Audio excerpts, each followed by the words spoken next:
Le magazine littéraire Épilogue est une présentation de la Librairie du Quartier. Merci à ce précieux partenaire et à leur équipe de libraires. Vos prochaines lectures vous attendent au 1120 Avenue Cartier. Alors, Annie Bussière va nous parler donc des 8 vies d'une mangeuse de terre, titre pas banal, de l'autrice Myrinay Lee. Oui, effectivement. Et faut dire en passant que Myrinay Lee, c'est son premier roman à vie qui a été traduit dans une dizaine de langues. Ah oui. C'est mérité de nombreux prix, dont le prix Women's Prize en Corée du Sud en 2024. La prémisse de départ, très simple. C'est une jeune femme dans la quarantaine qui travaille dans une résidence pour personnes âgées. Et elle décide, comme projet de vie, de rédiger de courtes nécrologies pour chacune des personnes résidant dans le centre pour aînés pendant qu'ils ont toute leur tête et tout. Elle fait des entrevues. Racontez-moi votre vie. Comment vous pourriez résumer votre vie en 3 mots? Et elle leur fait le cadeau d'une belle nécrologie à leur goût pour un peu brasser les souvenirs et tout ça. Alors ça, c'est la prémisse de départ. Et cette jeune femme-là, à un moment donné, tombe sur Madame Mook. Madame Mook, qui est une résidente du centre, effectivement, a 100 ans. Et quand elle lui dit « Pouvez-vous me résumer votre vie en 3 mots? » Elle dit « Moi, je vais te la résumer en 8 mots parce que j'ai eu 8 vies, dont le titre « 8 vies de la mangeuse de terre ». Et là, on s'embarque, Valérie Bryan, dans un tourbillon. Et je vais vous expliquer pourquoi c'est un tourbillon. Je suis pas sûre que c'est juste rempli de lumière. C'est que, effectivement, Madame Mook, pendant ses 100 ans d'existence, a réellement vécu différentes vies, au point tel où elle avait un nom différent, une appartenance différente, une apparence plutôt, et une appartenance, c'est le cas de le dire aussi. Et le but de tout ça, nonobstant le fait qu'on suit l'histoire d'une personne ordinaire en Corée, c'est de nous exposer les 100 dernières années de la Corée. La Corée comme péninsule, que ce soit le nord, le sud, l'occupation japonaise, la Deuxième Guerre, la guerre de Corée et tout ce qui s'ensuit. Alors, si comme moi, vous êtes des tripeux d'histoire, c'est ça dont on se souvient à la lecture des 8 vies d'une mangeuse de terre. C'est vraiment le panorama que ça nous offre, la petite porte que ça nous ouvre sur l'histoire pas mal plus mouvementée qu'on le pense de la Corée. Corée unifiée avant, Corée du Nord, Corée du Sud. Et comme Mme Mook le disait, c'est que elle dit, tu sais, quand elle parle à la jeune fille qui fait le... Jeune fille de 40 ans, c'est le fun. On se fait un petit velours ici. Elle dit, tu sais, quand on raconte des histoires, il y a toujours un peu de vérité, mais on rend ça plus beau. C'est intéressant avec Olka. Oui, c'est exactement la même chose. Fait que Mme Mook est très consciente qu'elle va nous donner de l'information réelle, mais emberlificotée avec d'autres affaires. Et là, on se demande, est-ce que c'est réel? Est-ce que c'est de la fabulation? On en parlait justement tantôt. Et puis on n'est pas ça. Puis Myrinay Lee ne prend pas position non plus, parce que ce qu'il faut savoir, puis ça, je vous vends pas un punch parce que c'est marqué sur la 4e de couverture, c'est que le personnage de Madame Mook est basé sur sa grande-tante. C'est ce que j'allais dire. C'est des entretiens, là, ou en tout cas, c'est basé, il y a quelque chose du récit de vie. C'est un vrai récit de vie. Sa grande-tante a eu une histoire absolument abracadabrante, mais encore là, pour le réel personnage de sa grande-tante, on ne sait pas ce qu'elle a inventé ou pas. Alors, vous allez suivre Madame Mook dans toutes ses incarnations. Elle a été espionne, elle a été effectivement mangeuse de terre, elle a été mère, elle a été amante, elle a été tueuse, elle a été une comfort woman. Pour ceux qui connaissent l'histoire de la Corée, je vais y revenir. Mangeuse de terre, c'est quoi?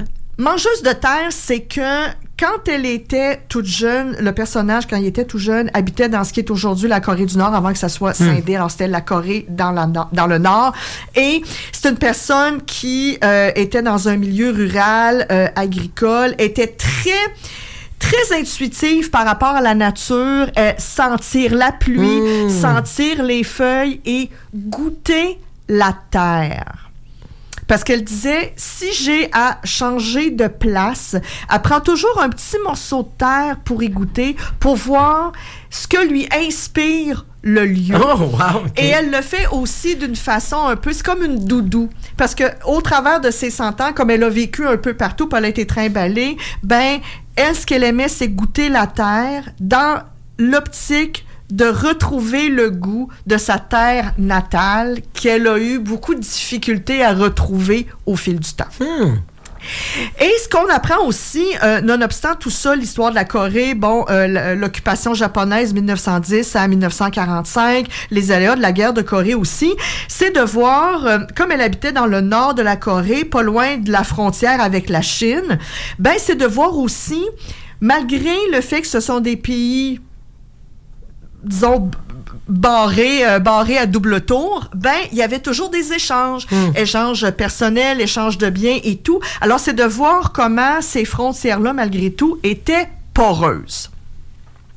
Le petit hic que j'ai trouvé un peu déplaisant, en fait, il y en a deux, qui ne m'ont pas empêché d'apprécier le livre, mais qui m'ont chicoté un petit peu, c'est que l'histoire de Madame Mook n'est pas présentée d'une façon chronologique. Elle a séparé, évidemment, sa vie en 8 vies, comme je vous le disais, en 8 chapitres, qui vous sont présentés dans le désordre. OK. Alors, par exemple, on commence l'histoire en 1961. Après ça, on retourne en 1938. On fait un grand bond jusqu'en 2006. On retourne pendant la guerre de Corée.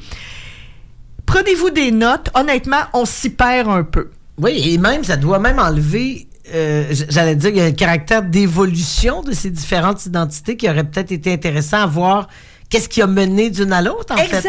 Exact. Puis, on perd la chronologie. Oui, parce qu'à un moment donné, il faut quand même un lien. Puis je veux dire, Madame Mook, le personnage, quand elle c'est sa vie. Alors, il y a un fil conducteur dans tout ça qu'on a un petit peu de difficulté à retrouver du fait que ça passe de l'un ou l'autre. L'autre petit hic, c'est que, comme on vous le dit à la fin du livre, c'est que chacun des chapitres ont été, à la base, originalement, était une nouvelle qui avait été publiée de façon indépendante. Alors, au fil du temps, c'est comme si Mirinelli avait fait un patchwork de tout ça. Et je le dis et j'assume, sans se relire. Problème d'édition. Oui. Alors, les transitions... L'éditeur est à blâmer si c'est ce sentiment que tu as eu. Moi, c'est le sentiment que j'ai eu parce que on a des problèmes de continuité.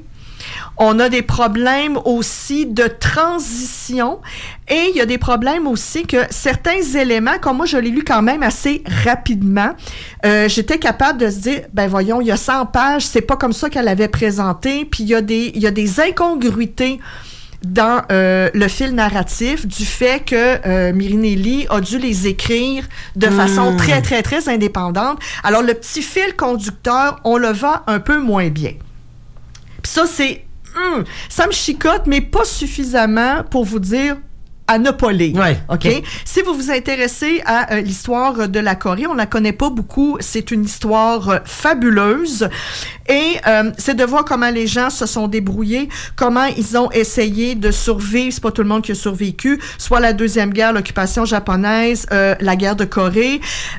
L'arrivée des étrangers, peu importe leur couleur et leur origine, comment ça a complètement déstabilisé. La Corée et le devenir des Coréens, des Coréennes.